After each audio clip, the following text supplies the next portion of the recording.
Hello friends, എൻ്റെ ചാനലിലേക്ക് എല്ലാവർക്കും സ്വാഗതം. ഞാൻ ഇന്നിവിടെ ഉണ്ടാക്കാൻ പോകുന്നത് ഒരു നാടൻ ബീഫ് കറിയാണ്. ഇത് നമുക്ക് എങ്ങനെയാണ് ഉണ്ടാക്കുന്നതെന്ന് നോക്കാം. ഇവിടെ ഞാൻ ഒരു 500 ഗ്രാം ബീഫ് എടുത്തിട്ടുണ്ട്. നമുക്കിതിലേക്ക് കുറച്ച് മസാലകൾ ആഡ് ചെയ്ത് കൊടുക്കാം.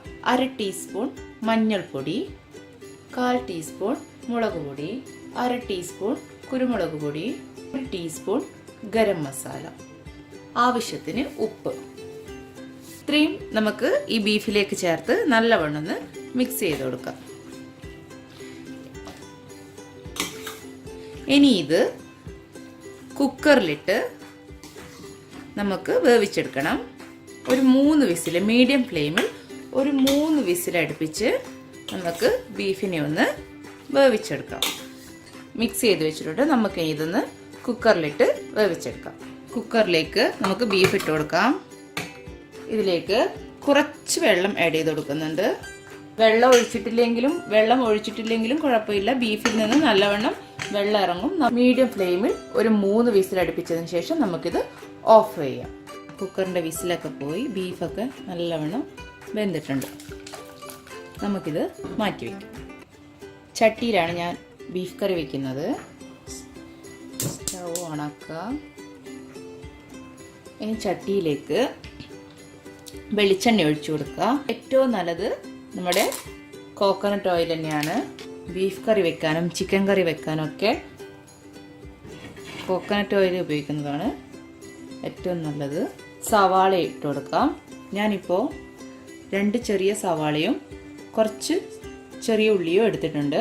ഇതൊരു 1/4 കപ്പോളം ചെറിയ ഉള്ളി വരും. നമുക്കിത് എണ്ണയിലേക്ക് ഇട്ട് കൊടുക്കാം.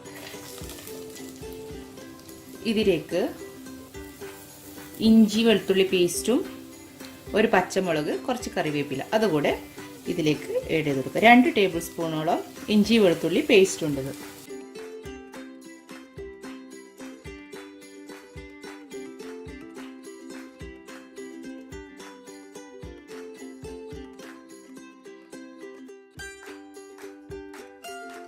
ഇഞ്ചിയുടെയും വെളുത്തുള്ളിയുടെയും പച്ചച്ചൊവ മാറുന്നവരെ നമുക്കിതൊന്ന് വഴറ്റിയെടുക്കാം. ഈ സമയം നമുക്ക് കുറച്ച് ഉപ്പ് കൂടെ ആഡ് ചെയ്ത് കൊടുക്കാം. നമ്മൾ കുറച്ച് ഉപ്പ് ബീഫ് വേവിക്കാൻ വേണ്ടി ഇട്ടിട്ടുണ്ട്. അതുകൊണ്ട് അധികമായിട്ടണ്ട, കുറച്ച്. ഇഞ്ചിയുടെയും വെളുത്തുള്ളിയുടെയും പച്ചച്ചൊവയൊക്കെ മാറി സവാള ഒന്ന് വഴറ്റിയെടുത്തിട്ടുണ്ട്. നമുക്കിനി ഇതിലേക്ക് കുറച്ച് തേങ്ങാക്കൊത്ത് കൂടെ ആഡ് ചെയ്ത് കൊടുക്കാം.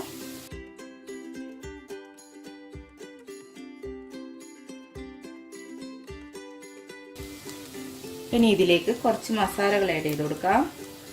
1.5 ടേബിൾ സ്പൂൺ മല്ലിപ്പൊടി, 1/4 ടീസ്പൂൺ മഞ്ഞൾപ്പൊടി. ആദ്യം നമുക്ക് മല്ലിപ്പൊടി ഒന്ന് ചൂടാക്കിയെടുക്കാം. മല്ലിപ്പൊടി കുറച്ചധികം നമുക്ക് വഴറ്റിയെടുക്കാനുണ്ട്. അതുകൊണ്ട് ആദ്യം നമുക്ക് മല്ലിപ്പൊടി ആഡ് ചെയ്ത് കൊടുക്കാം. അതിനുശേഷം ബാക്കിയുള്ള മസാലകൾ ആഡ് ചെയ്ത് കൊടുക്കാം.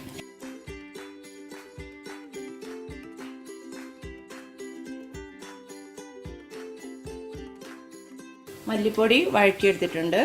നമുക്കിനി ഇതിലേക്ക് 1 ടീസ്പൂൺ മുളക് പൊടി, 1 ടീസ്പൂൺ ഗരം മസാല, തിരി കുറച്ച് വെച്ചിരിക്കണം, ഇല്ലെങ്കിൽ അത് കരിഞ്ഞു പോകും.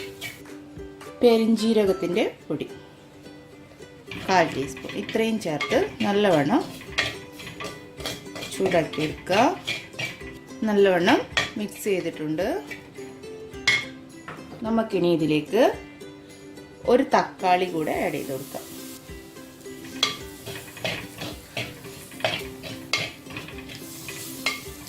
പൊടികളൊക്കെ ആഡ് ചെയ്യുമ്പോൾ ലോ ഫ്ലെയിമിൽ വേണം വെക്കാൻ, ഇല്ലെങ്കിൽ പെട്ടെന്ന് തന്നെ പൊടികളൊക്കെ കരിഞ്ഞു പോകും.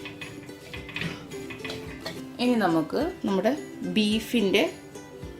ബീഫ് വേവിച്ച വെള്ളം കുറച്ച് ഒഴിച്ചു കൊടുത്ത്, അധികം വേണ്ട, കുറച്ച് ഒഴിച്ചു കൊടുത്ത്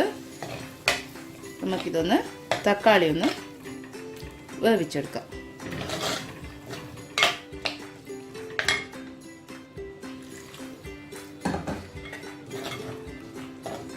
ഇതൊന്ന് അടച്ചു വെച്ച് നമുക്ക് വേവിച്ചെടുക്കാം. അടച്ച് വെച്ച് വേവിച്ചെടുക്കാം. തക്കാളിയൊക്കെ വെന്തിട്ടുണ്ട്. നമുക്കിനി ഇതിലേക്ക് വേവിച്ച് വെച്ചിരിക്കുന്ന ബീഫ് കൂടെ ആഡ് ചെയ്ത് കൊടുക്കാം.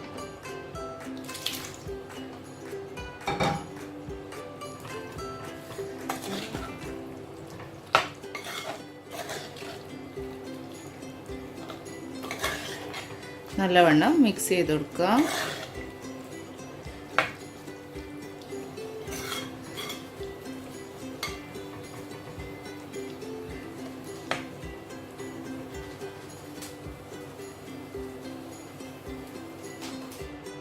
ഇനി ഇതിലേക്ക് നമുക്ക് ആവശ്യത്തിന് ചൂടുവെള്ളം ആഡ് ചെയ്ത് കൊടുക്കാം. ചൂടുവെള്ളം തന്നെ ആഡ് ചെയ്ത് കൊടുക്കണം.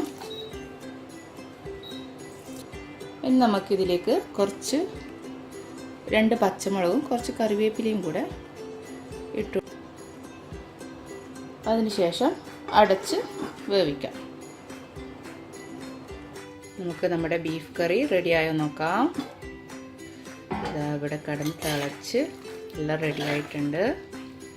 നമുക്കിതിനി സെർവിങ് പ്ലേറ്റിലേക്ക് മാറ്റാം.